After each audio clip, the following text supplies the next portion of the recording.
Irmãos, eu sei que 2 anos sem conferência, e isso teve um motivo. Foram 2 anos muito difíceis para todos nós, momentos de grandes desafios para todas as igrejas, para nós da Atos 29, diante de tantas mudanças que nós enfrentamos, não só aqui no Brasil, mas também num contexto global. Esses desafios nós ainda enfrentamos alguns deles, mas nós temos a certeza que o Senhor tem nos conduzido. E a gente entende que durante períodos onde somos desafiados, nós servimos a um Deus que nos encoraja a todo tempo. E é exatamente sobre isso que nós vamos dedicar esses 3 dias para meditar com vocês aqui. Nós temos a expectativa que você saia daqui encorajado, renovado, no papel que você tem desempenhado na sua igreja local.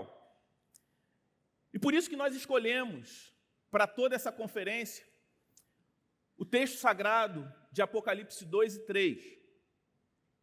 Esse é um texto muito especial e importante para todos nós que pastoreamos, que lideramos e que servimos a Igreja de Cristo.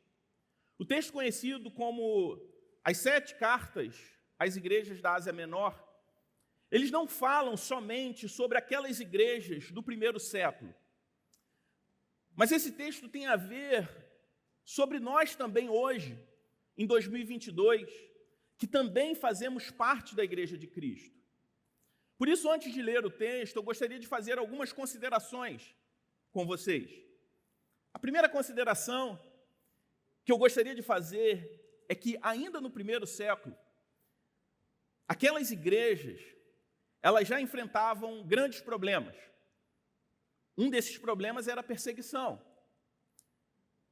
E se aquelas igrejas, ainda no primeiro século, já enfrentavam perseguição, por que nós, em 2022, também não enfrentaríamos? A segunda consideração é que, apesar do fato da igreja, ao longo da sua história, ter enfrentado problemas, e certamente continuaremos enfrentando, isso não nos isenta de diagnosticar esses problemas à luz da palavra de Deus e tratá-los. A terceira consideração que eu gostaria de fazer a respeito dessa porção das Sagradas Escrituras é que aquelas igrejas representavam a totalidade da Igreja de Cristo em todo tempo e em todo lugar. Logo, as críticas e os conselhos encontrados nesses 2 capítulos da palavra de Deus se aplicam não somente àquelas 7 igrejas da Ásia Menor, mas se aplicam a nós também. Nessa porção da Escritura, nós encontramos um diagnóstico sobre a igreja que Deus procura. A igreja que plantamos, a igreja que pastoreamos, elas não são nossas. Nós devemos liderá-las à maneira de Cristo e não à nossa maneira. Existe uma prescrição bíblica e nós devemos nos submeter a ela. Mas eu não serei o responsável para falar sobre nenhuma dessas 7 igrejas. Tenho amigos queridos que vão desempenhar esse papel. Mas eu gostaria de começar essa conferência falando da mensagem contida um pouco antes dessas cartas. Por isso eu te convido a abrir em Apocalipse 1, a partir do versículo 9. Te convido a abrir a palavra de Deus nesse texto, Apocalipse 1, a partir do versículo 9.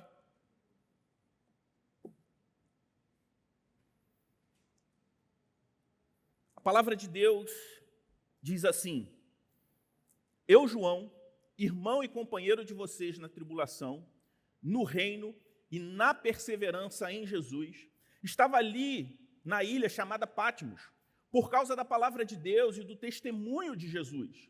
Achei-me no Espírito no dia do Senhor e ouvi atrás de mim uma forte voz, como de trombeta, dizendo: Escreva num livro o que você vê e mande-o às 7 igrejas: Éfeso, Esmirna, Pérgamo, Tiatira, Sardes, Filadélfia e Laodiceia.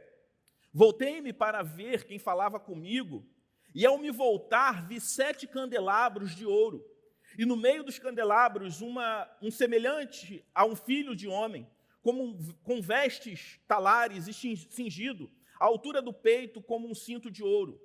A cabeça e os cabelos dele eram brancos como a alva lã, como neve. Os olhos eram como chama de fogo.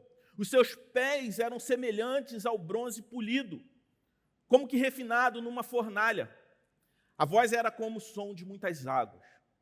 Na mão direita, ele tinha 7 estrelas, e da sua boca saía uma afiada espada de 2 gumes. O seu rosto brilhava como o sol na sua força. Ao vê-lo, caía aos seus pés como morto. Porém, ele pôs sobre mim a mão direita, dizendo: não tenha medo. Eu sou o primeiro e último, e aquele que vive. Estive morto, mas eis que estou vivo para todo sempre, e tenho as 7 chaves da morte e do inferno. Escreva, pois, as coisas que você viu, as que hão de acontecer depois destas. Quanto ao mistério das 7 estrelas, você viu na minha mão direita, e quanto aos 7 candelabros de ouro, as 7 estrelas são os anjos das 7 igrejas, e os 7 candelabros são as 7 igrejas. Vamos orar? Pai Santo, nós te louvamos, Senhor Deus, pela oportunidade que temos em nos reunirmos aqui com irmãs e irmãos, como igreja do Senhor, para celebrar ao Senhor, mas também para ouvir, Senhor Deus, a Tua voz. Por isso eu te peço, fala, Senhor Deus, conosco, retira de nós qualquer tipo de preocupação ou distração, que a nossa atenção esteja completamente voltada neste momento em ouvir a Tua voz. Abre, Senhor Deus, nossos corações e mentes, para que possamos receber com fé aquilo que o Senhor quer falar conosco nesta tarde. No nome de Jesus. Amém. O livro de Apocalipse, ele foi escrito no final do 1º século, e nesse momento, a realidade da Igreja de Cristo já era uma realidade de perigosas perseguições, uma extrema perseguição. Mas também havia um outro perigo que as igrejas ali do 1º século enfrentavam, que eram de perigosas concessões internas. Nem todas as ameaças que aquelas igrejas enfrentavam vinham de fora. Nós temos a tendência de nos preocupar demais com as ameaças externas e nos esquecer que, em determinados momentos, os grandes desvios e problemas que a Igreja de Cristo enfrentou e sempre vai enfrentar ao longo da sua história são exatamente algumas concessões internas.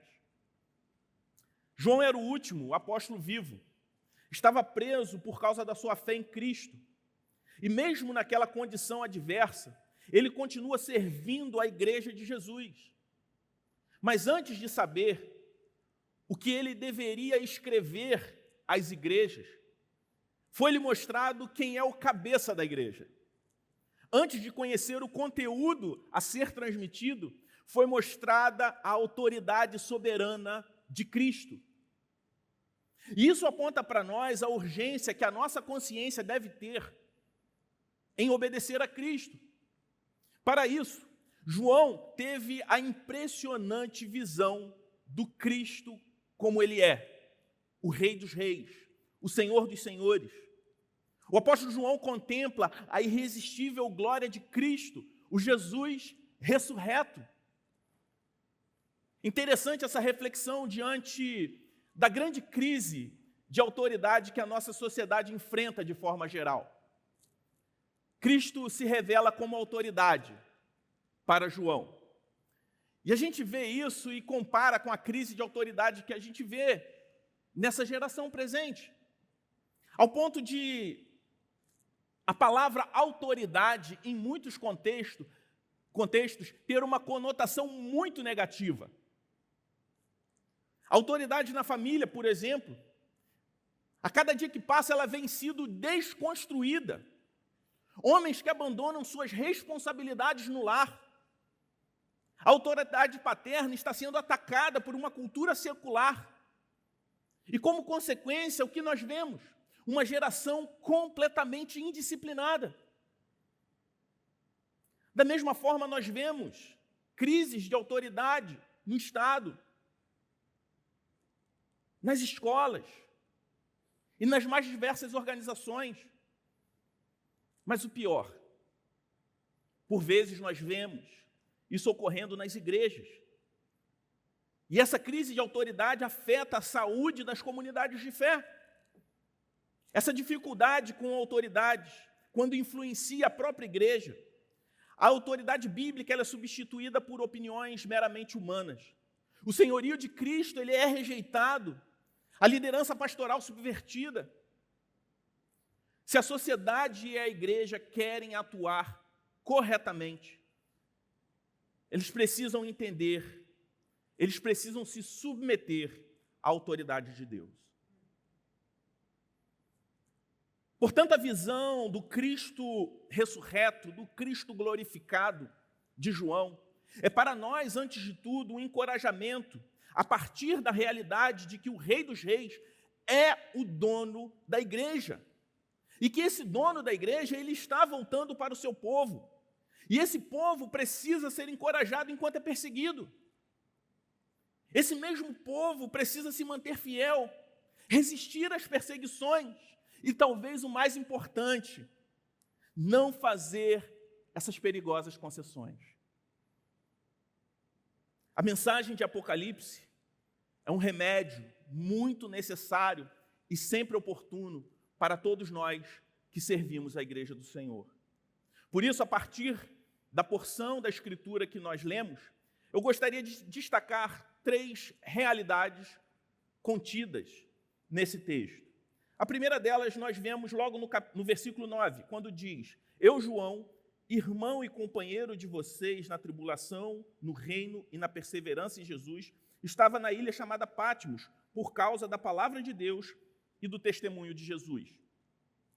Essa primeira realidade é a realidade do sofrimento.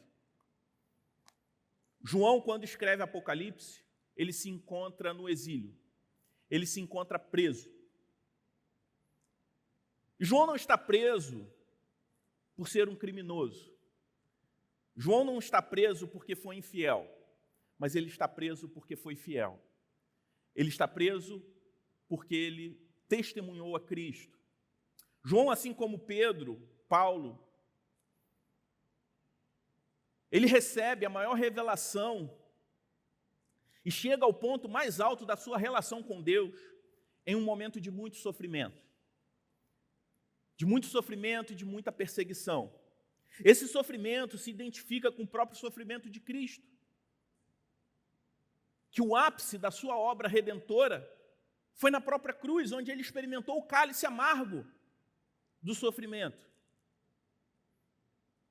O sofrimento ele é uma realidade.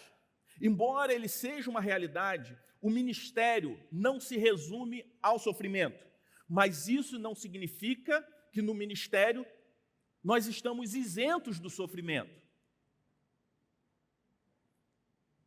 E é importante a gente sempre se lembrar, quando nós vemos o sofrimento de João, o sofrimento de Pedro, de Paulo, e olhamos para o sofrimento de Cristo, nós precisamos nos lembrar que Cristo, mesmo sofrendo, ele não deixou de ser rei.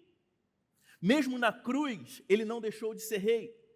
Apesar do nosso sofrimento, nós também não deixamos de estar debaixo do reinado e do senhorio de Cristo. Reinar e sofrer não são mutuamente excludentes. Esse foi o caminho de Jesus. É também o nosso caminho, uma vez que nós nos identificamos nele. Querido pastor, querido líder, o sofrimento é uma realidade na vida e no ministério. E nunca um sinal do abandono de Deus. Cristo sofreu, mas ele nunca deixou de reinar. Assim como nós sofremos, enquanto permanecemos sob o seu governo. Há sempre um propósito em sofrer por Jesus. Perseverança significa suportar uma carga e não jogar a toalha. O exílio de João em Patmos não foi por acaso. Não pegou Deus de surpresa. Assim como qualquer sofrimento ou tribulação que enfrentamos, não pega Deus desprevenido ou despreparado. Assim como Deus forneceu força necessária para João, assim Ele fará conosco.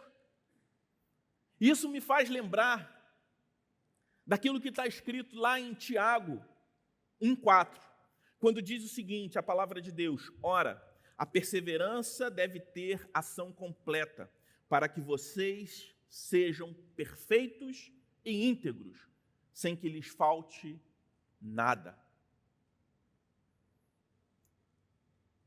E olhando para esse texto, eu chego na segunda realidade que ele nos apresenta, a realidade do serviço. Assim como reinar e sofrer não são excludentes, sofrimento não exclui o serviço.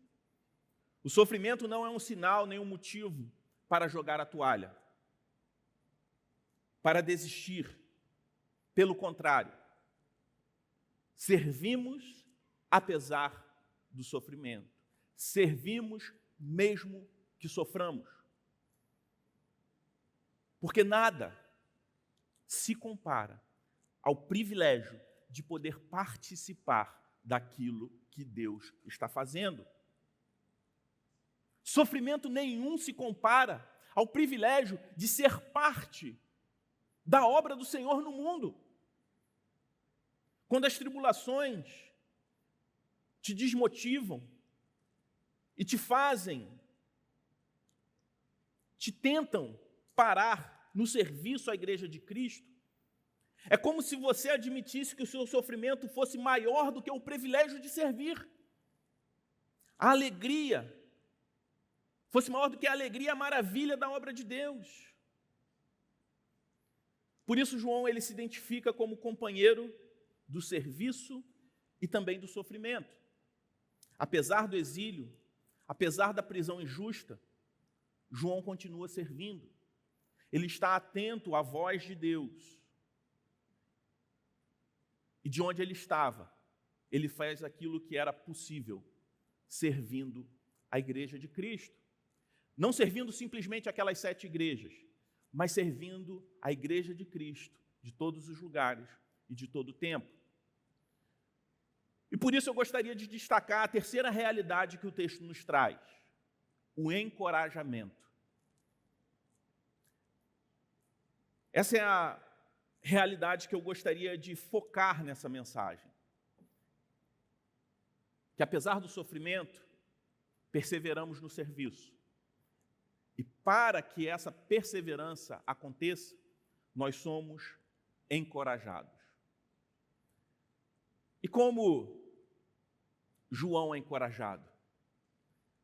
Nós vemos que ele ouve a voz, ele recebe a missão para que ele escreva às igrejas. E quando ele se vira, ele contempla o Cristo ressurreto. Nos versículos 12 em diante, vemos a imagem do Cristo ressurreto. Vemos Cristo aqui apresentado não mais como o cordeiro sacrificado, não mais como o carpinteiro, como a criança na manjedoura, mas o Senhor exaltado, o Cristo vencedor, o Cristo que venceu a morte, que é o início e o fim. E uma das coisas mais importantes, aonde ele diz que está no meio dos 7 candelabros que representam a sua igreja. A descrição do Cristo ressurreto que vemos aqui talvez seja a imagem mais magnífica do Senhor nas Escrituras. É a majestosa visão que revela a sua glória com grandes e admiráveis detalhes. A pessoa de Cristo, a revelação da pessoa de Cristo encoraja João naquele momento e nos encoraja também. João viu uma pessoa no meio dos 7 candelabros e sua identidade não foi um segredo para João. Era o Filho do Homem, o Senhor Jesus. Tanto a descrição de como ele era, como aonde ele estava, nos encoraja.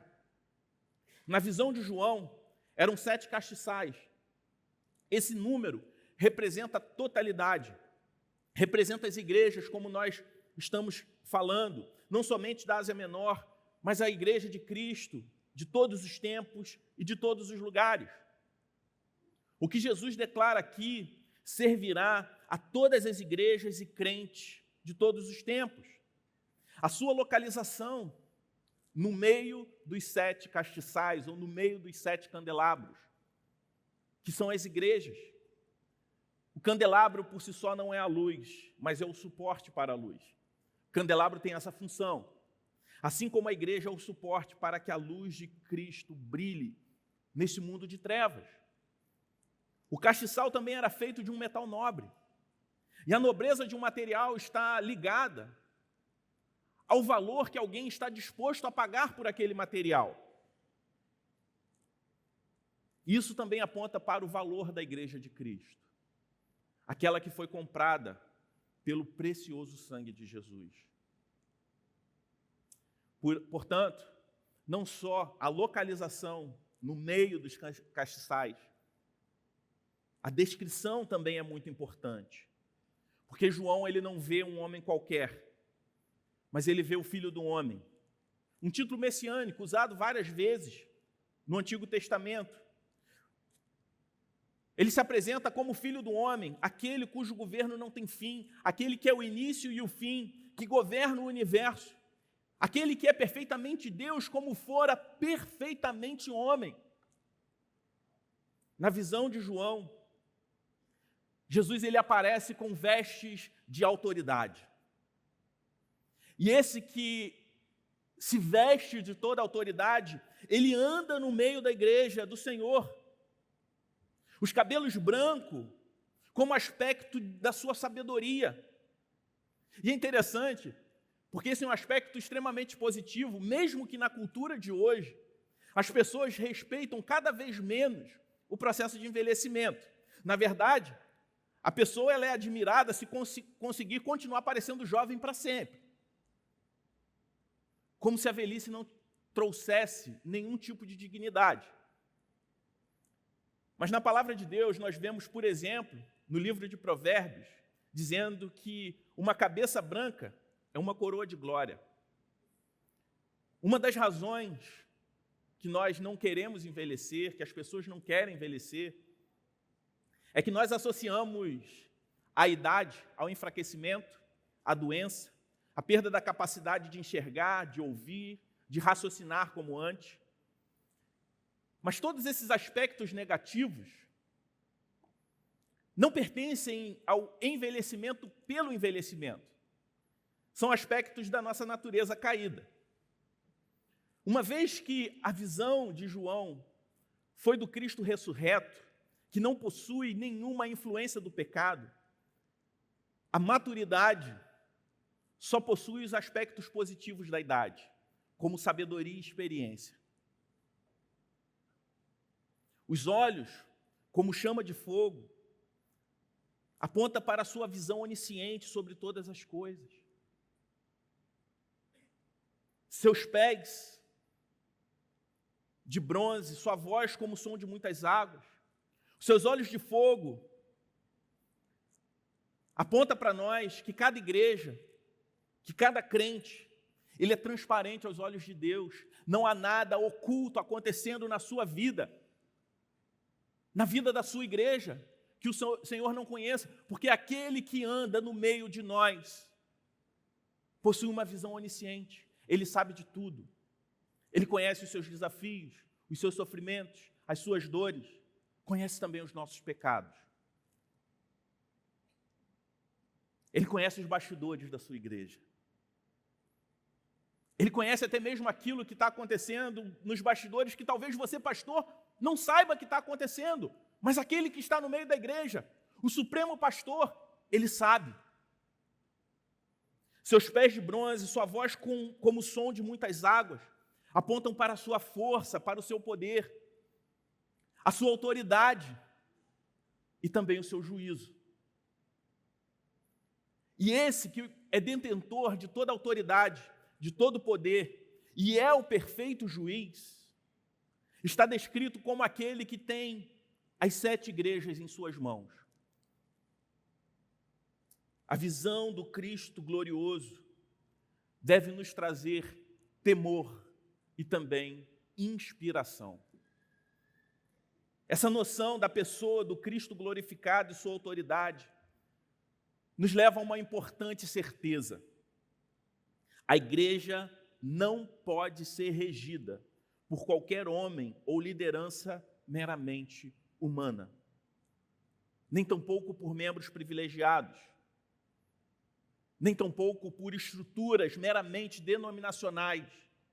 Jesus anda sozinho no meio dos seus castiçais. É isso que a palavra de Deus diz para nós. Apenas Ele rege a sua igreja. Por isso eu te pergunto, quantos de nós têm a real consciência do seu governo? Quantas reuniões e conselhos estão agindo de acordo com essa consciência? Quantos cultos de adoração são realizados segundo a sua vontade? Jesus está no meio da sua igreja. Ele é o eixo. Toda a igreja precisa passar por Ele. A supremacia de Cristo, ela é absoluta e é central para a saúde, para a vida da igreja. E essa verdade deve governar nossos pensamentos, nossas palavras, em todos os momentos que nós nos reunimos. Seja para adoração, ou seja para deliberarmos alguma coisa. Uma reunião de conselho, uma assembleia de membros, não é menos espiritual do que uma reunião de celebração a Deus, porque estamos tratando de algo que não é nosso, e Cristo está ali no meio. Essa visão sobre onde Cristo está e como Ele é um motivo de temor para aqueles que têm cedido e feito graves concessões dentro da igreja de Cristo. E é isso que nós veremos ao longo dessa conferência. Mas, ao mesmo tempo, para aqueles que permanecem fiel, isso serve apenas para uma coisa: encorajamento. Sobretudo nos momentos de dificuldade. Nós vemos do versículo 17 ao 20, João falando sobre isso. E é interessante que nós vemos a reação de João ao contemplar o Cristo glorificado. O que acontece com ele? Ele cai como morto. E por que ele cai? Porque ele está diante daquele que é o início e é o fim. É aquele que morreu, mas tornou a viver. João está diante do Cristo ressurreto. E não é uma ressurreição meramente conceitual, como muitos gostam de falar por aí. A ressurreição de Cristo não foi simplesmente uma ideia. O Cristo que anda no meio da sua igreja, ele está vivo. E ele não simplesmente vive, ele governa. E não é um Deus que governa à distância, mas ele governa no meio da sua igreja. Ele passeia no meio da sua igreja. Ele se faz presente aqui hoje. Ele está no meio da sua igreja, independente da circunstância, sendo sua igreja grande, pequena, com dinheiro, sem dinheiro, Cristo está andando no meio dela. E é impressionante a gente observar um fator muito interessante. João está preso. E sabe por que ele está preso? Porque ele não caiu diante do Império Romano. Ele não se prostrou ao Império Romano, por isso ele estava preso. O Império Romano era extremamente temido naquela época. Era um governo cruel. E João não caiu diante deles, mas diante da imagem do Cristo ressurreto, ele cai. Ele se prostra. A morte, a prisão perpétua, é a pior sentença que um regime pode oferecer a alguém. Mas a morte, para nós cristãos, assim como era para o apóstolo João, não é mais uma ameaça para nós, porque o Cristo ressurreto nos dá a certeza que Ele venceu a morte. E essa morte, essa vitória é atribuída a nós. Mesmo que um regime nos jogue em uma prisão e nos leve à morte, Jesus, no fim de todas as coisas, nos libertará. Era essa a certeza de João, e deve ser a nossa certeza diante das provações, das tribulações, das perseguições. Quando missionários foram expulsos da China e uma revolução promoveu tudo que havia de pior naquele país, muitos temiam que esse era o fim da igreja. Mas a igreja da China não morreu. Em alguns aspectos, ela está mais forte. Por algum tempo, a extinta União Soviética aparentemente iria erradicar a igreja, mas o regime comunista foi abalado e a igreja prevaleceu. Hoje aqui no Ocidente, parece que o secularismo vai tragar a igreja. Em outros lugares, talvez a ameaça seja o Islã.